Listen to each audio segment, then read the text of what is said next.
what's actually happened, the only person who's actually been arrested on any leak is actually Private Bradley Manning.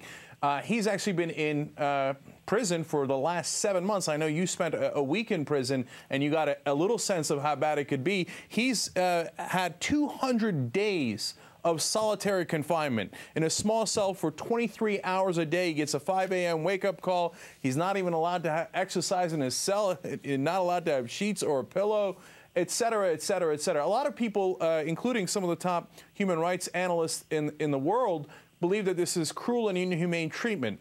Do you think Private Manning is, one, a hero, and number two, do you think the American government is treating him wrong by keeping him in isolation for so long? Well, we don't know whether this young man is our source or not. Our technology is set up so we don't know that. That is the best way to protect people. But let's look at the allegations. Regardless of whether he was the whistleblower behind some of these revelations or not, he is a young man that has been caught up in this, kept in solitary confinement for some 6 months, some 5,000 hours now, in conditions that were even worse than the ones that I was in. He's now held in a military brig. His visits are very limited, only once a week.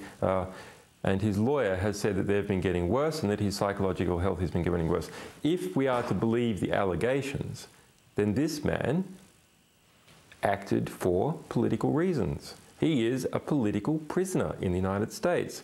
He has not gone to trial. He's been a political prisoner without trial in the United States for some 6 or 7 months. That's a serious business. Human rights organizations should be investigating the conditions under which he's held and is there really due process there.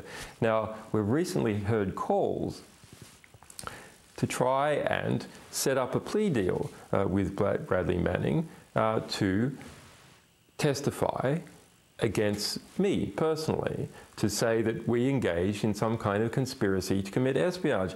Now, absolute nonsense. Absolute nonsense. That's not how our technology works, well, not how organizations work. I never heard of the name Bradley Manning before it appeared in the media.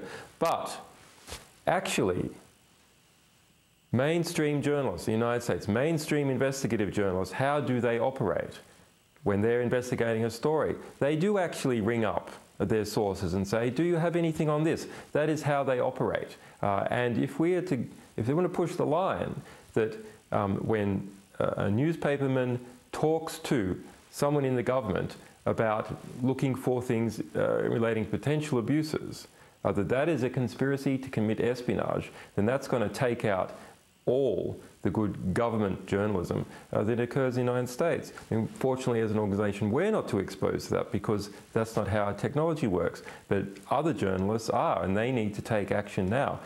And they need to understand another thing, that in this case of Bradley Manning, his conditions have been getting worse and worse and worse in his cell as they attempt to pressure him into testifying against me. That's a serious problem. Right. Right. Julian, and I want to let the audience know that Private Manning, of course, has not been convicted of anything. He's in isolation as we keep our most serious criminals, even though he has not been convicted. But Julian Assange, we really appreciate your time today. Thank you for joining us.